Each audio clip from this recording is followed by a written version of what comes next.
তো বন্ধুরা, আজকে তোমাদের সামনে নিয়ে এসেছি ইতিহাস দশম শ্রেণী প্রথম পর্যায়ক্রমিক মূল্যায়নের কিছু গুরুত্বপূর্ণ শট। তো আজকে তোমাদের প্রথম অধ্যায় প্রথম অধ্যায় ইতিহাসের ধারণা, দ্বিতীয় অধ্যায় সংস্কার বৈশিষ্ট্য পর্যালোচনা, তৃতীয় অধ্যায় প্রতিরোধ বিদ্রোহ বৈশিষ্ট্য বিশ্লেষণ। এই তিনটে অধ্যায়ের যে গুরুত্বপূর্ণ কিছু একদম সীমিত যে শর্ট প্রশ্ন সেগুলো তোমাদের দেখাবো। তবে একটা কথা বলে রাখবো যে তোমাদের যে টেক্সট বই, যে স্কুলে যেই টেক্সট বই ফলো করে টিচাররা, সেই টেক্সটগুলো খুব যত্ন করে মন দিয়ে পড়বে। আর যা যা তোমরা করেছো এতদিন ধরে সেগুলো ভালো করে প্র্যাকটিস করবে। তবে পরীক্ষার আগে এই প্রশ্নগুলো একটু বেশি গুরুত্বপূর্ণ সহকারে পড়ে যেও। এগুলো কিন্তু পরীক্ষায় আসার মধ্যে অতি গুরুত্বপূর্ণ প্রশ্ন। তবে বিগত বছর ইতিহাসের কিছু প্রশ্ন একটু 19-20 হয়েছে, সুতরাং তোমরা খুব টেক্সট বইটা ভালো করে ফলো করবে। আজকে তোমাদের জন্য একদম কিছু অল্প সংখ্যক, একদমই কম কিছু শর্ট প্রশ্ন তোমাদের সামনে রেখেছি, যেগুলো পরীক্ষায় অতি গুরুত্বপূর্ণ প্রশ্ন। তো এবার দেখে নেব যে তোমাদের জন্য কি কি প্রশ্ন তিনটে অধ্যায় থেকে ইতিহাসের জন্য, দশম শ্রেণী ইতিহাসের জন্য রেখেছি। তো প্রথম প্রশ্ন, অলিম্পিক প্রতিযোগিতার প্রথম আসর কোথায় বসেছিল? উত্তর হচ্ছে গ্রিসে।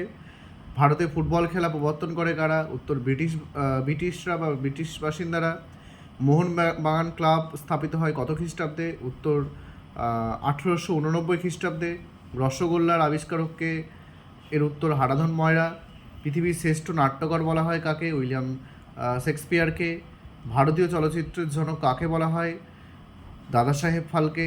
দ্য সিনেমা বুক গ্রন্থটি কে রচনা করেন? পামকুক। ভারতের প্রথম নির্বাক চলচ্চিত্রের নাম কি? রাজা হরিশ্চন্দ্র। পথের পাঁচালী চলচ্চিত্রটির পরিচালককে? Bibhutibhushan Bandyopadhyay. A history of Hindu chemistry গ্রন্থের লেখককে? আচার্য প্রফুল্লচন্দ্র রায়।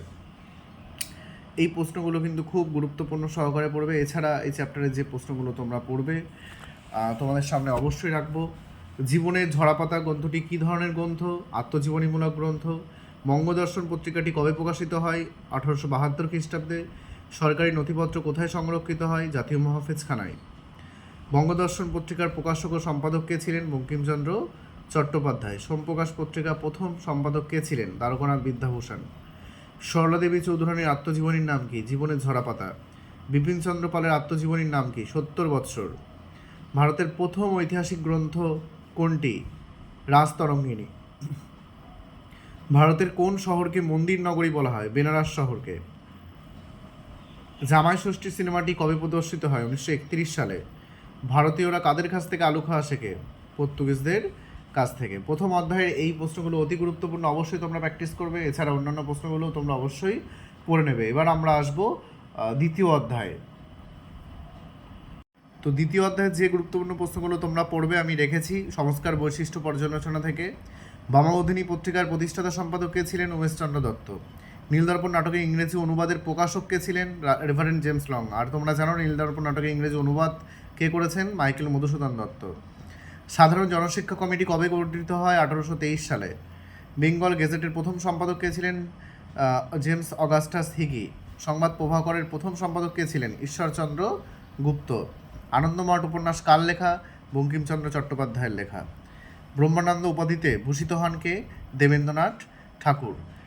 এছাড়া এই চ্যাপ্টারের যে প্রশ্নগুলো তোমরা খুব গুরুত্বপূর্ণ সহকারে পড়বে, নববিধান সভা প্রতিষ্ঠা করেন কে? ডিরোজিও।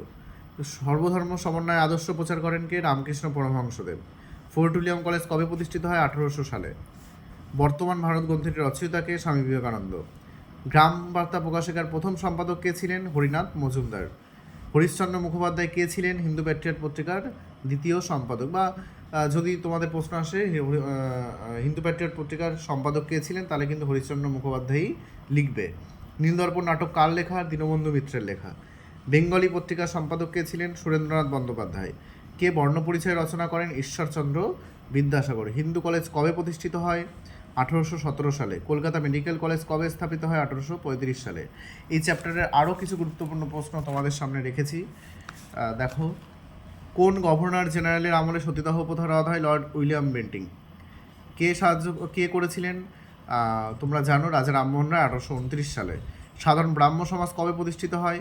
1878 খ্রিস্টাব্দে। এই অধ্যায় থেকে আরও যে অল্প কিছু শর্টগুলো তোমরা পড়বে সেগুলো আমি তোমাদের সামনে রাখছি। এগুলো অবশ্যই প্র্যাকটিস করেছো পরীক্ষায় আসার মতো। হুতুম প্যাঁচার নকশা গ্রন্থটি রচনা করেন কে? কালীপ্রসন্ন সিংহ। তত্ত্ববোধিনী পত্রিকার সম্পাদক কে ছিলেন? অক্ষয় কুমার দত্ত। হিন্দু প্যাট্রিয়ট পত্রিকা প্রকাশিত হয় কত সালে? 1853 সালে। সাধারণ জনশিক্ষা কমিটি বা জিসিপিআই কবে গঠিত হয়? 1823 সালে। কলকাতা সংস্কৃত কলেজ কবে প্রতিষ্ঠিত হয়? 1824 সালে। ক্যালকাটা ফিমেল স্কুল কবে প্রতিষ্ঠিত হয়? 1718 সালে। Calcutta female school. পরের প্রশ্ন, ক্যালকাটা স্কুল বুক সোসাইটি কে প্রতিষ্ঠা করেন? ডেভিড হেয়ার 1817 সালে। ভারতের শিক্ষাক্ষেত্রে চুয়ে পড়া নীতি প্রবর্তন কে করেন? Thomas Babington Macaulay. কলকাতা বিশ্ববিদ্যালয় কবে প্রতিষ্ঠিত? 1817 সালে। কলকাতা বিশ্ববিদ্যালয়ের প্রথম ভারতীয় উপাচার্য কে ছিলেন? গুরুদাস বন্দ্যোপাধ্যায়। আর কলকাতা বিশ্ববিদ্যালয়ের যদি বলে প্রথম উপাচার্য কে ছিলেন, তাহলে জেমস উইলিয়াম কলভিন। কলকাতা বিশ্ববিদ্যালয়ের প্রথম মহিলা স্নাতক বিএ পাশ করেন কে? কাদম্বিনী গাঙ্গুলি আর চন্দ্রমুখী বসু, তাই তো। আধুনিক ভারতের জনক কাকে বলা হয়? রাজা রামমোহন রায়কে। এটা তোমরা জানো। ব্রাহ্ম সমাজ কবে প্রতিষ্ঠিত হয়? 1828 সালে। নব্যবঙ্গের প্রতিষ্ঠাতা কে ছিলেন? Henry Luis Vivian Derozio. Tattwabodhini পত্রিকা কত সালে প্রকাশিত হয়? 1843 সালে। ভারতীয় ব্রাহ্ম সমাজ প্রতিষ্ঠা করেন কে? কেশবচন্দ্র সেন। এগুলো কিন্তু দ্বিতীয় অধ্যায় থেকে খুবই গুরুত্বপূর্ণ সহকারে তোমরা পড়েছো। আশা করি এর মধ্য থেকে তোমরা কিছু কমন পেয়ে যাবে। নববিধান ব্রাহ্ম সমাজ প্রতিষ্ঠা হয় কত খ্রিস্টাব্দে? 1880। নব্য বেদান্তবাদ প্রচার করেন কে? স্বামী বিবেকানন্দ। শিবজ্ঞানে জীবসেবা কে প্রচার করেন? স্বামী বিবেকানন্দ। শিকাগো ধর্মসভায় স্বামী বিবেকানন্দ কত সালে যোগদান করেন? 1893 খ্রিস্টাব্দে। এই ছিল তোমাদের দ্বিতীয় অধ্যায়ের কিছু গুরুত্বপূর্ণ শর্ট প্রশ্ন। এবার আমি তোমাদের সামনে তৃতীয় অধ্যায়ের কিছু গুরুত্বপূর্ণ শর্ট প্রশ্ন।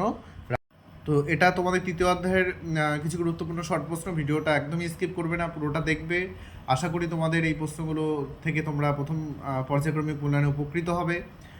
আর আরেকটা কথা বলবো, যদি এই চ্যানেলে কেউ নতুন থেকে থাকো তো অবশ্যই সাবস্ক্রাইব করে দিও, বেল আইকনটা প্রেস করে রেখো, যাতে এরকম ধরনের ভিডিও, এরকম নোটস তোমরা ভবিষ্যতে পেতে পারো, এবং ফ্রেন্ডদের মধ্যে শেয়ার করে দিও যাতে তারাও এভাবে নোটসগুলো পেতে পারে। আর কমেন্টে লিখে পাঠিও যে তোমরা কেমন পরীক্ষা দিলে, তোমাদের কেমন প্রশ্ন আসলো, কোনো অসুবিধা হয়েছে কিনা অবশ্যই আমাকে কমেন্টে লিখে পাঠিও। তো এবার দেখে নেব তৃতীয় অধ্যায়ের কিছু গুরুত্বপূর্ণ প্রশ্ন। 1878-এর অরণ্য আইনকে কভাগে ভাগ করা যায়? 3টি স্তরে। ভারতের প্রথম অরণ্য আইন পাশ হয় কত খ্রিস্টাব্দে? 1865 সালে। কোল বিদ্রোহ অনুষ্ঠিত হয়েছিল ছোটনাগপুর অঞ্চলে। পারাসাত বিদ্রোহ নেতৃত্ব দিয়েছিল তিতুমির। সুইমুন্ডা নেতৃত্ব দিয়েছিল কোল বিদ্রোহে।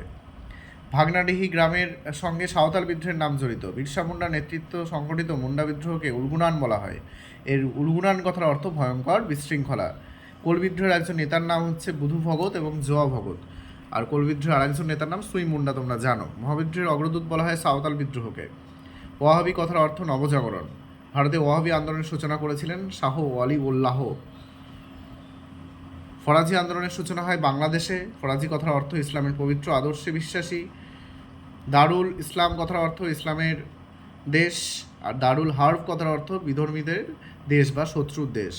বাংলায় সংগঠিত প্রথম আদিবাসী বিদ্রোহ হলো চুয়ার বিদ্রোহ। সাঁওতাল বিদ্রোহ সংগঠিত হয় 1855 খ্রিস্টাব্দে। পরের প্রশ্ন আমরা দেখে নেব কি আছে তৃতীয় অধ্যায়ের থেকে। ভবানী পাঠক সন্ন্যাসী ও ফকির বিদ্রোহের সঙ্গে যুক্ত ছিলেন। বাংলা নীল বিদ্রোহ শুরু হয় 1859 সালে। আর নীল কমিশন কত সালে তোমরা জানো? 1860 সালে। নীল বিদ্রোহের সময় ভারতের বড়লাট ছিলেন লর্ড ক্যানিং। সাঁওতাল বিদ্রোহের প্রতীক ছিল হুল। আনন্দমঠ গ্রন্থে সন্ন্যাসী ফকির বিদ্রোহের কথা উল্লেখ আছে। ভারতের সিপাহী বিদ্রোহের সূচনা হয় 1857 খ্রিস্টাব্দের 29শে মার্চ। বিরসা মুন্ডা ছিলেন মুন্ডা বিদ্রোহের নেতা।